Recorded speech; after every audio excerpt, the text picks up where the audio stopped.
2022년 시험 대비 승마지도사 발보공관리 핵심 정리 일부 시작하겠습니다. 질병의 개념, 질병의 정의, 책 처음이면 나오는 부분이죠. 질병이란 동물이 내적, 외적 환경의 영향에 대응해서 평형을 유지할 수 없는 상태이다.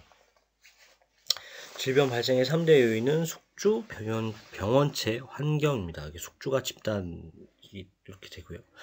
병원체 환경입니다. 그 숙주를 다른 거를 바꿔서 시험 문제가 한번 난 적이 있었어요. 말이 병원체에 노출되었다고 해서 모두 질병이 발생하는 것은 아니죠. 몸이 면역력이 있어서 다 이겨낼 수 있는 경우도 있고, 대중요법은 근본적 병면 악화 시 경제적 손실을 가중시킬 수 있다.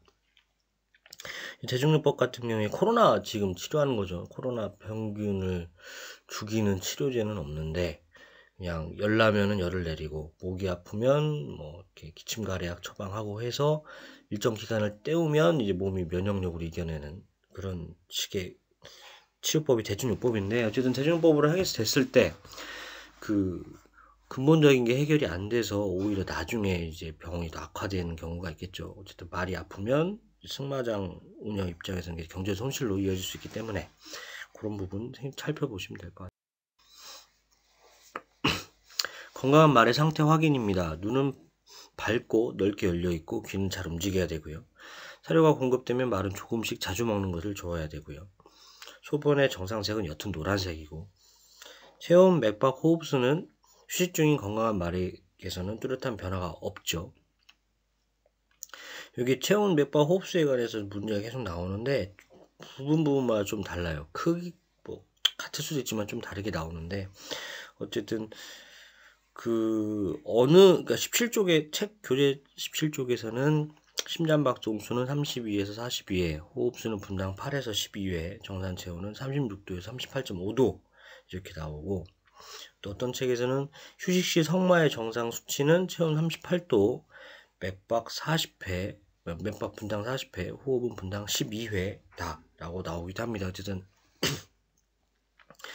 그러니까 조금씩 다르게 나올 수 있으니까요. 근데 어쨌든 범위가 대략 이러하니까 문제 푸는 데는 어려우시진 않으실 거예요. 체온 측정을 위해서 체온계를 항문에 넣었을 때는 반쯤 넣어야 되고, 직장 한쪽 벽에 닿도록 체온계를 눌러줘야 되고요.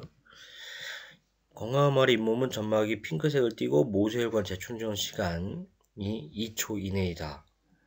그러니까 잇몸을, 사람도 똑같지만 잇몸을 누르면 하얘지잖아요. 그 손을 딱 뗐을 때 그 부분이 빨갛게 충전되는 시간, 그게 2초 이내면 건강하다 이렇게 보시면 되고요. 맥박은 말의 왼쪽 팔꿈치 뒤에 청진기를 사용하여 측정을 할 수가 있습니다. 호흡기계 구조고요. 전두동, 이마 안에 있는 굴이고요. 전두니까 이제 머리 앞쪽에 있는 굴이겠죠. 그리고 중위관곁 주면이, 중위관 즉 유스타키오관 지지연골 사이에 배 쪽 틈새를 통해 관의 점막 속 층이 빠져나옴으로써 형성되는 말을 비롯한 호빨굼 동물류에서 볼 수 있는 특이한 구조입니다. 그래서 분비물이 내부에 축적되면 부어올라서 맘질 수 있게 되고요. 상악동, 부비강 중에 하나인데 윗턱뼈 가운데 있는 한 쌍의 빈 공간으로 안쪽은 코 속에 점막으로 덮여 있으며 그 속에는 공기가 들어 있습니다. 부비동, 비강을 둘러싸는 두개골로 형성된 공기를 포함하고 있는 빈 공간이고요. 태생기부터 나타나서 생후에 완성이 됩니다. 그래서 부비동에는 농성 염증이 자주 발생을 하며 그 중에서도 농이 고여 있는 것을 축농증이라고 합니다. 그래서 부비동염의 증상은 머리를 아래로 숙일 때 농성 콧물이 다량 흘러내리며 호흡곤란을 보게 되겠습니다. 그래서 전두동, 중위관곁주머니, 상악동, 부비동 이렇게 해가지고 시험 문제가 난 적이 있었어요.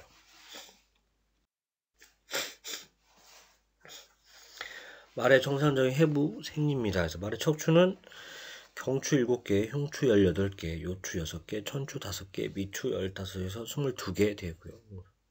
이거는 그냥 경흉, 요천, 미 이렇게 외웠어요. 그래서 7, 18, 6, 5, 15에서 22 이렇게 개수까지 시험에 나온다 보시면 되고요. 인대는 뼈와 뼈를 연결하는 결합 조직성 구조. 말의 자궁은 해부학적으로 쌍각자궁, 붓불자궁으로 해서 Y자 형태. 내분비계를 통제하는 내분비선은 호르몬이라는 생체 조절 물질을 도관 없이 직접 혈관 내에 분비를 합니다. 말은 주로 운동 후나 통증이 있을 때, 흥분했을 때, 고체온 시에 많은 양의 땀을 흘리고요. 사람도 똑같죠. 앞말은 36개 치아가 있으나 수말은 치아가 40개인데 이는 송곳니가 수말에게만 있기 때문입니다. 그래서 앞니, 전구치, 후구치, 앞니 3개, 전구치 3개, 후구치 3개에서 이게 또 상하, 좌우 이렇게 곱하기 4를 하면은 4구 36 되죠. 앞니, 전구치, 후구치 3개씩 하고 곱하기 4, 상하, 좌우 36개 되고요. 수말은 여기에 송곳니가 하나 있기 때문에 여기 상하, 좌우 나면 4개가 더 있어서 40개가 되겠습니다. 말은 주로 장에서 소화시킵니다. 그래서 다미동물이죠. 그러니까 뭐 소처럼 위에서 뭐 되새김질 하면서 계속 소화시키고 이런 종류가 아니라 주로 장에서 소화시키는 동물이다. 이렇게 보시면 되겠습니다. 말의 질병 개요입니다. 그래서 말의 정상적인 해부 생리인데요. 호흡기계의 기능은 폐에 있는 혈액에 산소를 공급하고 폐로부터 공기 중으로 이산화탄소를 배출하는 역할을 하며 체온 조절 및 산염기의 균형을 맞추는 데 중요한 역할을 합니다. 힘줄은 근육을 뼈와 그 밖의 조직에 결합시키는 조직으로 매우 치밀한 악교섬유가 평형으로 나열되어 있습니다. 인대는 뼈와 뼈를 연결하는 결합 조직성 구조로 많은 탄력섬유를 포함한 규칙적인 치밀 결합 조직으로 이루어집니다.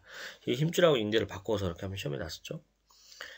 혈액의 모세 순환 중 체순환은 좌심실에 시작하여 대동맥을 통해 나온 혈액이 몸의 모든 영역에 모세혈관을 이루어 영양분 및 산소를 조직 내에 공급한 다음 이산화탄소를 담아서 정맥을 통해 우심방으로 들어오는 수단을 말하고요. 내분비계를 통제하는 내분비선은 도관 없이 직접 혈관 내 호르몬이라는 생체 조절 물질을 분비를 합니다. 이게 한 여러 번 나왔나 보네요.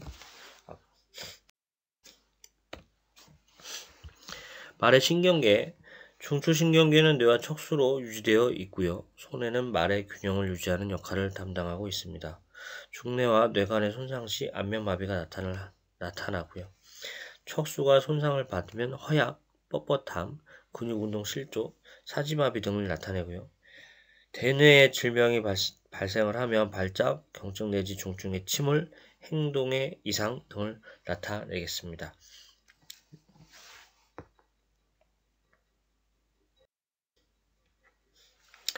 말의 주요 질병, 운동기계 질병입니다. 그래서 골절, 외력의 자극이 강하여 뼈가 부분적으로 또는 완전히 끊어진 상태, 쉽게 얘기하면 뼈 부러진 거죠. 뼈가 금가거나 뼈 부러진 거.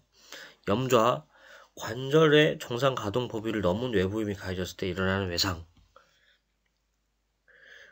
염좌, 관절의 정상 가동 범위를 넘은 외부 힘이 가해졌을 때 일어나는 외상. 탈구, 관절을 구성하는 뼈, 연골, 인대 등의 조직이 정상적인 생리적 위치에서 이동한 상태. 탈구는 관절이 빠진 거고 염좌는 관절을 너무 가가지고 이제 손상이 갔다 이렇게 보시면 될 것 같고요.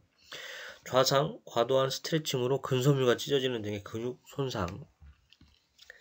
골연골증, 심한 운동을 지속적으로 하게 되면 관절에서 두 뼈가 맞닿는 연골이 깨져 관절면이 거칠어지거나 부분적 마모를 보이는 증상이 되겠습니다. 골에 있는 연골이 깨져가지고 관절면이 거칠어지거나 부분적 마모를 보이는 증상이 골연골증 되겠습니다. 운동기계 질병 중에서 발굽질병, 이거는 매번 나오니까 이거는 꼭 숙지를 하셔야 되고요. 백선열, 백선 부위가 외부의 충격 및 세균의 증식으로 인해 훼손되거나 썩어 제벽이 분리된 것. 그래서 백선이 살아있는 각질과 죽은 각질을 나뉘고요. 편자 먹옷을 박을 때 경계해야 되는 중요한 기준이죠. 마학에도 나오죠. 의동, 체천부에서 제벽과 감가층이 분리되는 것. 그 사이 공간이 푸석푸석한 각질로 채워지는 형상이 마치 개미굴 같아서 개미 의자하고 동물 동자를 써서 의동이라고 합니다. 그래서 발굽이 과도하게 자라서 제종이 제벽을 밖으로 밀어내게 되어 감각층에 압력을 가함으로써 제벽층과 분리가 되고요. 감각층하고 제벽 사이가 갈라지면 국칼로 도려내고 그 각질이 성장해서 빈 곳이 채워지도록 하거나 제측부와 제천부에 폭이 넓은 편자를 사용하면 좀 도움이 되겠습니다. 열제는 발굽의 외상이나 충격 건조 등으로 발굽뼈 제벽이 금이 가서 갈라진 질병이 되었고요. 제차불안은 제차가 썩어 문드러지고 악취가 나는 등 제차가 부식되는 발굽 질병입니다. 그래서 제차도 마학에서도 꼭 나오죠. 그래서 말이 달리면서 주변에 발굽을 디딜 때 미끄러지지 않도록 하는 브레이크 역할을 하고 탄력성이 있어서 주변으로부터 받는 충격을 흡수해주는 발굽의 매우 중요한 구조물, 그 삼각형 모양 있죠? 그거 생각하시면 되겠습니다. 발굽질병 계속합니다. 제저농양, 이물질에 의해 제조 부위에 관통상이나 좌상이 생기면서 염증이 퍼져 농양이 생긴 것, 제저농양. 제관농양, 발굽 측 연골의 만성 화농성 염증으로 제관대로부터 농형성 누관을 만드는 것이 특징인 것이 제관농양. 제염엽, 이거는 발굽 속에 있는 연부 조직인 감각제엽에 염증이 생겨 심하게 다리를 절거나 운동이 어려운 상태가 되는 질병이 제염엽이다. 보시면 되고요. 제염엽 되게 중요해요. 제염엽은 또 디테일하게 들어가면 또 잔뜩 나오기 때문에 제염엽은 꼭 챙기셔야 되고요. 제골염, 제3지골의 끝부분에 염증이 일어나서 뼈에 손상을 일으키는 것, 이게 제골염이 되겠고요. 답창은 발굽의 바닥면이 자갈 못 등의 날카로운 이물질에 찔려 상처가 나는 질병이고요. 상처 부위의 감염을 통해 제조 부위에 염증이 일어나게 됩니다. 염증이 진행돼서 제관부까지 파급되면 제관을 뚝 뚫고 농이 나오고요. 치료를 위해 이물질을 제거해서 농을 배출시키고 감염 확산을 막기 위해 포대를 합니다. 그래서 이것도 자주 나옵니다. 어떻게 보면은 제조농약하고 제관농약하고 어떻게 헷갈릴 수도 있는 좀 내용이긴 한데 어쨌든 시험에는 답창이 더 많이 나온다 보시면 되겠고요. 운동기계 질병 계속 갑니다. 그래서 주상고렴은 그 주상골에 발생하는 질병이고요. 주로 앞다리 파행, 어깨 파행이라고 생각하는 만성적 파행이 나옵니다. 그래서 한쪽 다리 앞으로 하는 게 되고요. 주상골이 뭐냐? 이게 원위종자골이라고도 하는데 심지굴건을 받쳐주는 지렛대 역할을 하는 매우 중요한 뼈고요. 주상골이 제3지골하고 제2지골 사이에 관절 뒤에 붙여서 주상관절을 이루게 됩니다. 마제염, 굽의 각질 생산 조직이 만성적으로 이상 발달을 일으키는 보기 드문 질병이고요. 제염엽은 아까도 얘기했지만 발굽 속에 있는 제골과 각질 사이의 연부 조직에 급성 또는 만성으로 염증이 생겨 심한 파행을 일으키는 질병이고요. 발굽 속에 있는 연부 조직인 감각제엽에 염증이 생겨 심하게 다리를 절거나 운동이 어려운 상태가 되고요. 보통 두 다리를 앞으로 하는 그런 모양을 하게 됩니다.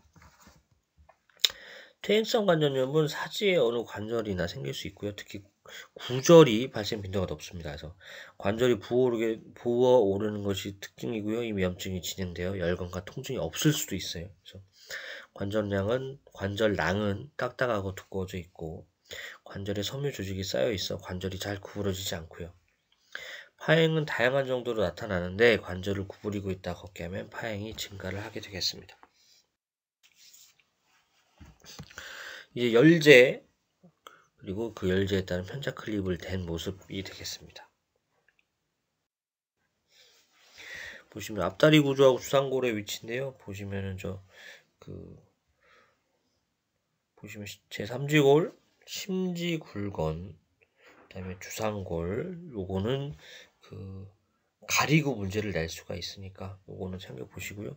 그 주상골, 원위종자골 저게 이제 제3지골하고 2지골 사이에 저렇게 있어가지고 심지공간을 받쳐준 역할을 하죠. 그래서 저게 하나의 관절이 된다. 여기가 문제가 생긴 게 주상골염이다. 한번 잘 챙겨 보시고요. 백선열과 의동 발생 부위입니다. 저기 보시면 백선이라고 하는 부분 있죠. 그 부분이 문제가 생기면 백선열이다. 그리고 저 부분이 편잔못을 박을 때 경계가 되는 부분이다. 하면 되고요.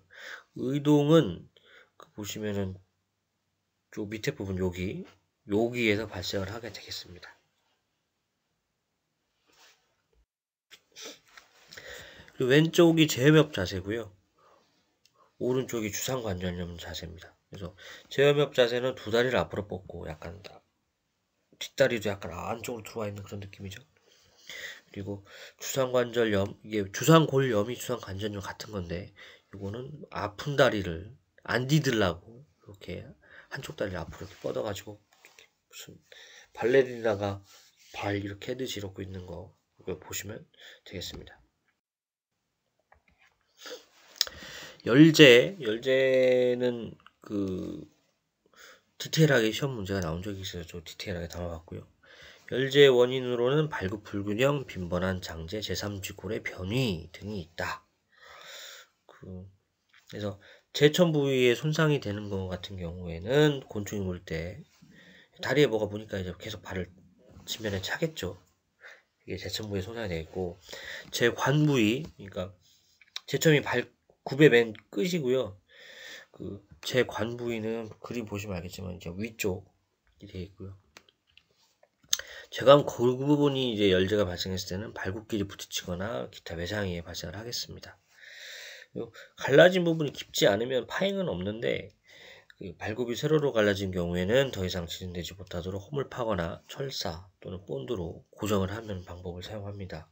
그래서 어쨌든 발굽은 잘하니까 더 이상 갈라지지 않고 발굽이 자라게 되면은 그걸 부분을 깎아내게 되면 정상적으로 되는 그런 거겠죠. 그래서 굽 전체가 갈라지고 이게 감각 제압까지 번지면은 파행이 일어나는데, 이제 파행까지 가면 매우 치료가 좀 어려워지고요. 많이 쉬어야겠죠. 그래서 열제 부위를 통해서 또 거기를 갈라졌으니까, 상처가 났으니까 또 감염이 또 들어온 경우가 있는데, 지진되지 않도록 포대 뭐 잘 묶어 놓고 약물도 치료하고 이런 게 필요하겠습니다. 2022년 시험 대비 승마주조사 말보건관리 핵심 정리 일부를 마치겠습니다. 도움이 되셨다면 구독과 좋아요를 부탁드립니다. 감사합니다.